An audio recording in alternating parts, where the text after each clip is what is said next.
Happy Monday! And we are back. That's right. Live and direct. My name's Chimp. My name is Tracy. I'm always on phone to info. Bombarding with no warning. Let's get started.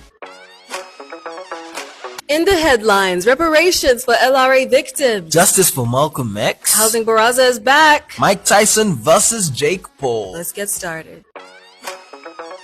The Trust Fund for Victims at the ICC has started the process of reparations for war victims of the LRA, which is the Lord's Resistance Army, after Dominic Ongwen has been charged with crimes against humanity.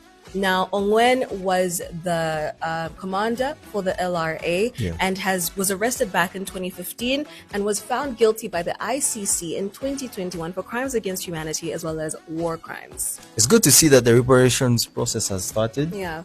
So they can actually start rebuilding their communities because they really need that help. And for us to see this aid come through, that's a big thing. Absolutely. So when you hear reparations, people normally think it's financial, but it's more than just that. They want to give them economic aid, but then they also want to give them psychosocial support as well as rebuild the communities that were devastated during this conflict. So I think it's great. Yeah, you know? Peace building initiatives. Absolutely.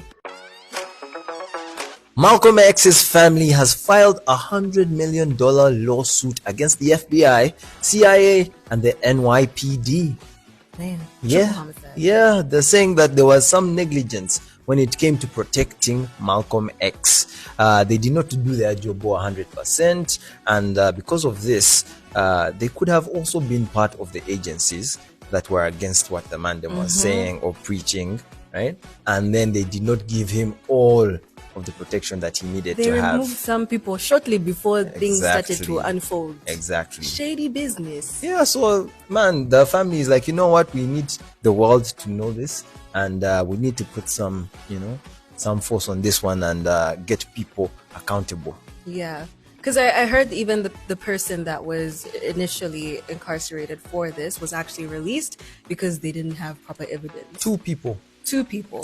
Crazy. Imagine that. Crazy. I hope that there's some sort of justice, and I hope they find who really did this. And if these people really are guilty, may they serve the time that they need to. But now, who do you arrest? But now all those agencies, those CIA, it was NYPD, like decades ago. So 1965. who are you arresting? Back in 1965. What does justice look like now? Paying them the $100 million? That's justice. But anyway. You have to also have some serious evidence to go against the FBI, CIA, and the NYPD. That's why I think they do. You can't just go after them. You can't file a suit without, substantial evidence. But let's see how this unfolds. The NBS Housing Baraza is set to take place from the 26th to the 29th of November 2024. And this year's theme is a house for every Ugandan, bridging the gap between affordability and sustainability. Now, it brings together a lot of people and is really a central platform for addressing the housing challenges that we face here in Uganda, and brings together people of many different backgrounds. It brings experts, government representatives, as well as the general public. Yeah, so I have a question, Tracy. I like that you said sustainable. That's a key word right there. But rent, build, or buy? I think I'd go. Okay, well, I can't afford to do any of those right now, so I'm still living in my parents' house. But I think I would prefer to buy like a shell, if you will, and then completely flip it and renovate it into like my dream home, as opposed to like buying an expensive piece of land and then building, but which could also be cheaper if you. Anyway, for me, I want to flip houses because I watch a lot of HGTV. Yeah. Yeah. All right. Me? Buy. Buy? Yeah, if I had the money to, just buy. And make changes, obviously. No, just buy. Buy the apartment. Have your apartment there. You want to buy an apartment, not a house? What I want is to buy a penthouse. But I can't do that. Valid. Yeah, but obviously, guys, stay tuned for the NBS Housing Baraza and learn a lot more about housing and make informed decisions when stepping out to do those things. Netflix's first ever boxing match drew over 60 million households. Whoa. Can you imagine that? Whoa. Yeah, against Mike Tyson and the one and only Jake Paul. Hey. Who are you rooting for? I don't know. Saying those names in the same sentence doesn't feel right. Yeah. I feel like A 58-year-old and a 27-year-old. like a whole 31-year difference. Quick maths. You know that one? Yeah. Quick. But yeah, man. 31 years. Man. I did not even see it like that. So the estimate of how much money they were making, Jake Paul was at an estimate of $40 million. And Mike Tyson, apparently, because he had to get some pension, $20 million.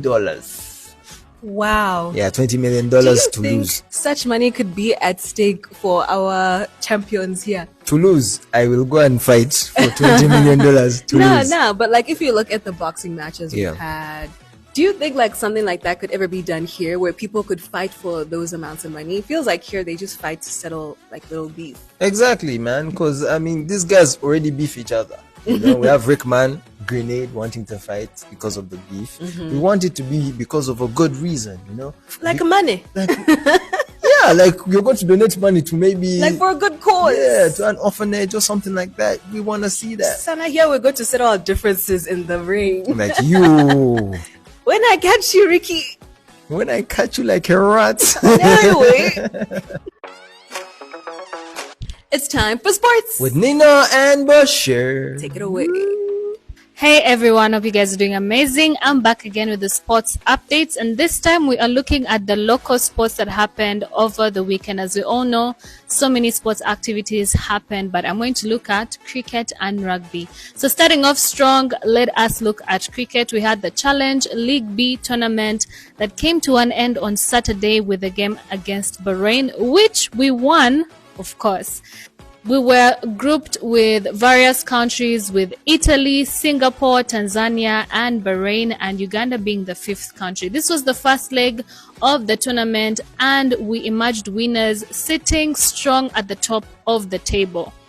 We definitely have to thank the new captain, Riyazat Ali Shah, who put out 276 runs in 5 innings. So he was, I think, one of the most outstanding performers of the Challenge League B.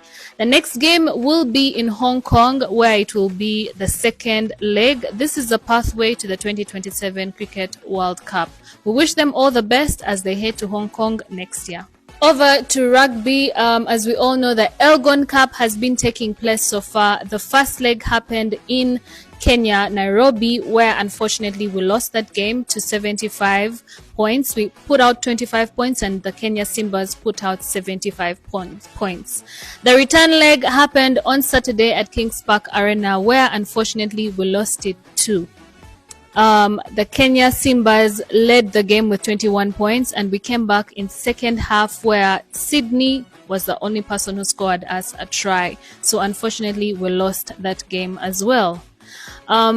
This is very bad news when it comes to rugby, because this means that Uganda has lost 10 places in the Rugby World Rankings. We were 37th, and because of this loss, we are dropped to 47th position. Hard luck for the Uganda Rugby Cranes. But we have the Uganda Cup coming up, where we should focus.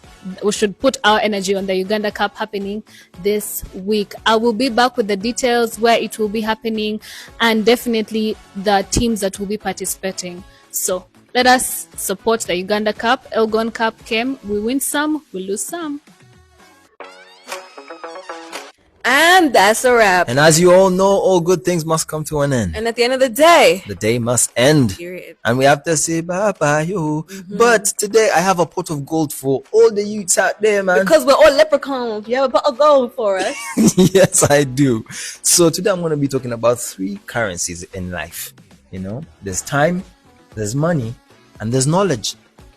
Now, if you want time, you use money and knowledge. If you want money, you use time and knowledge. And if you want knowledge, you use your time and money. It sounds like you know that square in math where it has distance is equals what space times time. There's no square like that, but I'm trying. one thing we know in life is that time is going to be a constant. So spend your time wisely. Distance over speed is distance. then there's a line, and then speed, and then time, and then it makes the triangle in math. It's the same thing.